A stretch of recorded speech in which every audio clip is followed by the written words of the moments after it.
Karena ketika presiden pertama Mesir ingin meruntuhkan Al-Azhar, ingin menutup Al-Azhar, Soekarno yang membela, Soekarno yang melawan. Iya.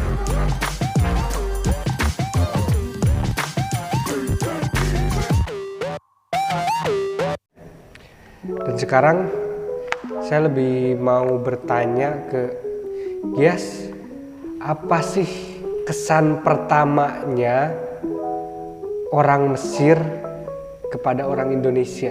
Ada nggak? Yang pertama bahwa di mata orang-orang Arab, Indonesia itu terkenal dengan sopan santunnya, terkenal dengan adabnya.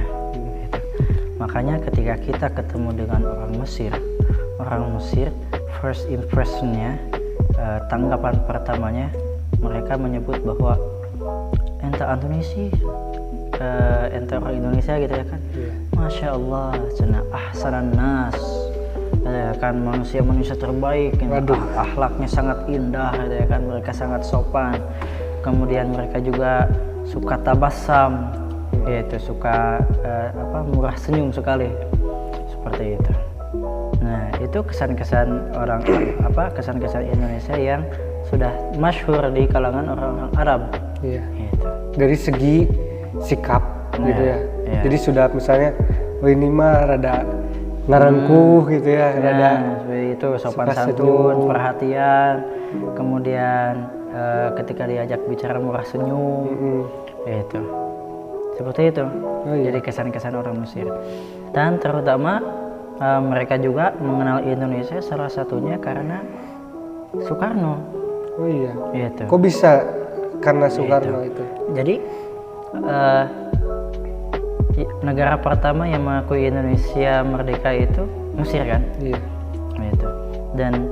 Dan karena hubungan Indonesia dengan Mesir sejak dari dulu itu sudah sangat kuat. Itu. Terutama di zaman Soekarno. Iya. Itu. Makanya orang-orang Mesir, orang-orang Arab tahu dengan kepada Soekarno gitu. Iya. Bahkan di televisi nasional Mesir pun sering disebutkan tentang Soekarno. Gitu. Iya. Al-Azhar itu sudah berdiri sekitar lebih dari 1000 tahun. Gitu ya kan, dan selama 1000 tahun itu banyak sekali upaya-upaya yang ingin meruntuhkan Al-Azhar. Gitu. Dan salah satu upaya meruntuhkan Al-Azharnya itu dilakukan oleh presiden pertama Mesir, yaitu pada zaman pada zaman Soekarno. Itu. Nah, itu di televisi Mesir oleh Syekh Mesir disebutkan tentang Soekarno bahwa Huwa Ahmad Soekarno, dialah Soekarno yang menjaga Azhar dari keruntuhannya, katanya. Itu. Karena ketika presiden pertama Mesir ingin meruntuhkan Al-Azhar, ingin menutup Al-Azhar, Soekarno yang membela, Soekarno yang melawan. Oh itu. Kami kenal Mesir itu karena Al-Azhar. Oh iya. Gitu. Maka jika Al-Azhar hilang, jika Al-Azhar dihilangkan di Mesir, maka kami pun tidak akan mengenal Mesir. Gitu. Singkatnya kayak gitu. Maka salah satunya dari jasa Soekarno, Al-Azhar alhamdulillah tetap berdiri sampai sekarang. Maka di negara-negara Arab itu banyak misalkan jalan-jalan yang diberi nama dengan Jalan Soekarno. Ada juga ikan yang diberi nama ikan Soekarno. Mungkin itu sebagai bentuk apresiasi ya. Itu cuma berbentuk sebuah sejarah kayaknya, biar supaya orang-orang di sana tetap mengenal, minimalnya kalau sudah kayak semacam berbentuk jalan, ada Jalan Soekarno, minimalnya yang di sana kan bertanya kenapa Jalan Soekarno, gitu kan. Makanya digalilah sejarahnya bahwasanya Soekarno pun pernah terlibat dan berperan penting dalam penyelamatan Al-Azhar dari masa keruntuhannya, begitu mungkin ya. Dan kemudian kedudukan Indonesia di negara-negara Arab itu mempunyai kedudukan yang cukup spesial. Kok bisa itu? Terutama di bidang Islam, di bidang keagamaan, itu banyak sekali ulama-ulama Indonesia yang kitab-kitab karangannya dipakai di Al-Azhar. Dijadikan referensi ya. Iya, yang diakui oleh negara-negara Arab. Iya, iya. Gitu. Contohnya misalkan yang paling terkenal Syekh Nawawi Al-Bantani. Iya. Gitu ya kan. Itu yang agak kesininya ada Syekh Yasin Al-Fadani, orang Iya. Padang. Iya. Syekh Yasin Al-Fadani. Itu Syekh Yasin Al-Fadani ini merupakan pintu gerbang sanad hadis dunia. Waduh. Jadi dari sanad hadis di negara manapun itu pasti ada nama Syekh Yasin Al-Fadaninya. Iya. Termasuk syekh-syekh besar di Mesir pun pernah berguru kepadanya. Itu. Jadi salah satunya Syekh Ali Jum'ah, Syekh ini itu pernah berguru kepada Syekh Yasin Al-Fadani. Berarti Gitu. Jadi Masya Allah sekali ya, Iya. Indonesia sudah menjadi gudangnya ilmu. iya, ada juga di Kairo khususnya banyak kitab-kitab karangan Angnuh Cianjur. Iya. Gitu, kayak misalnya kitab Ana Muslimun Syafi'iyun. Itu karangan kitab Angnuh Asy-Syanjuri Al-Indonesi gitu. Orang Indonesia, orang Cianjur. Gitu. Kitab-kitab karangan ulama-ulama di Indonesia diakui di sana. Itu maka Indonesia punya kedudukan spesial tersendiri. Itu di Mesir. Betul. Cuma kalau dari segi identitas ada nggak sih semacam kalau nih ini berarti sudah dipastikan bahwa ini adalah orang Indonesia dari segi identitas gitu. Misalnya berbentuk apa, ada nggak? Itu orang-orang Mesir sudah tahu kalau misalkan kita pakai peci hitam itu pasti Indonesia. Itu ya kan. Nah, kita lewat di jalan ketemu orang Mesir, kita pakai peci hitam, entah Indonesia sana, gitu ya. Kamu orang Indonesia sana. Itu ya kan. Oh, Masya Allah, kami tahu Soekarno, kami tahu Indonesia kayak gini. Kami tahu ulama Indonesia itu, orang Indonesia itu sangat cerdas gitu ya kan. Banyak mengarang kitab yang dikaji di Mesir. Seperti itu. Oh begitu ya. Jadi peci hitam yang sekarang digunakan presiden itu, pejabat-pejabat itu yang menjadi identitas bahwa ini loh orang Indonesia gitu. Karena setahu saya memang peci hitam itu sudah diperkenalkan di zaman Bung Karno gitu.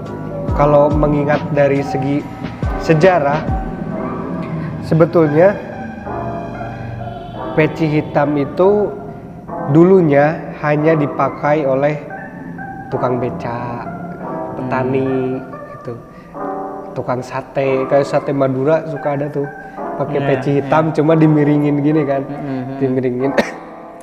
Nah dulu sebetulnya peci hitam itu memang diidentikan dengan orang-orang yang kecil, orang-orang katakan miskin gitu ya. Cuma oleh Bung Karno dijadikan sebagai simbol bangsa Indonesia, peci hitam. Nah itu yang menarik. Makanya ketika memperkenalkan dirinya, yang pertama identik dari seorang Bung Karno itu adalah pecinya. Itu mulai dari sana kan. Makanya dari berbagai negara sudah diakui bahwasanya ketika menggunakan peci hitam ini adalah Indonesia dan ini adalah Bung Karno.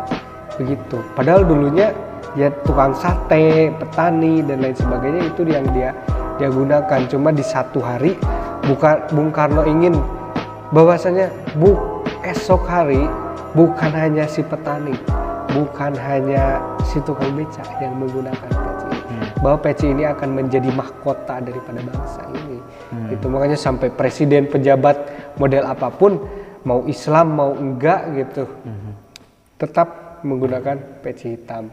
Karena bukan hanya sebagai simbol agama kan peci hitam itu, tapi sudah menjadi simbol daripada bangsa Indonesia. Ya, karena dulu memakai peci dengan jas itu sangat kontras ya kan, Iya. sangat tabu gitu. Iya. Nah ya, ketika itu Soekarno ingin ingin mengangkat derajat peci gitu ya kan istilahnya. Itu makanya Soekarno ketika akan memasuki suatu perkumpulan, ya kan, awalnya Soekarno juga malu untuk memakai peci karena tahu akan diketawakan. Gitu kan. Tetapi yang namanya Soekarno, yang namanya pemimpin, dia harus berani, dia harus percaya diri, dia harus beda, harus mempunyai identitas sendiri. Akhirnya Soekarno pakai jas, pakai peci, dan benar saja ketika masuk ke ruangan pertemuan itu ditertawai habis-habisan. Tetapi semenjak kejadian itu menjadi identik gitu, peci dengan jas, itulah khas Indonesia. Nah seperti itu. Sarung, peci jas, itu peci lagi kalau ya, di NU lah ya. Kalau di NU itu udah khas sekali. Bahkan saya pun kalau misalnya dalam acara-acara resmi itu udah kayak pakai mahkota aja gitu kalau pakai peci hitam tuh. Itu sih yang lebih menarik.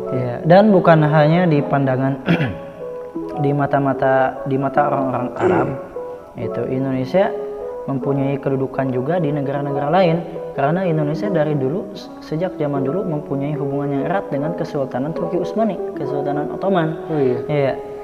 Sejak zaman dulu Kesultanan Ottoman sudah menjalin hubungan yang erat dengan Kesultanan Aceh dan Kesultanan Yogyakarta. Itu makanya kenapa di gelar Sri Sultan Hamengkubuwono ada kalimat Khalifatullahnya. Betul. Itu. Jadi gelar lengkapnya Hamengkubuwono itu kan ngerasa dalam sampean dalam ingkang sinuwun Sultan Hamengkubuwono Senopati Ingalaga Ngabdurrahman Sayyidin Ponorogo Khalifatullah ingkang jumeneng kaping 9 ing Yogyakarta Hadiningrat. Ada Khalifatullahnya. Khalifatullahnya itu dari mana? Dari Kesultanan Ottoman, pemberian. Jadi seakan-akan Indonesia itu ibaratnya negara bagian dari Kesultanan Turki. Betul. Jadi memang tapi pada masa itu masih belum berbentuk sebuah negara kita juga kan.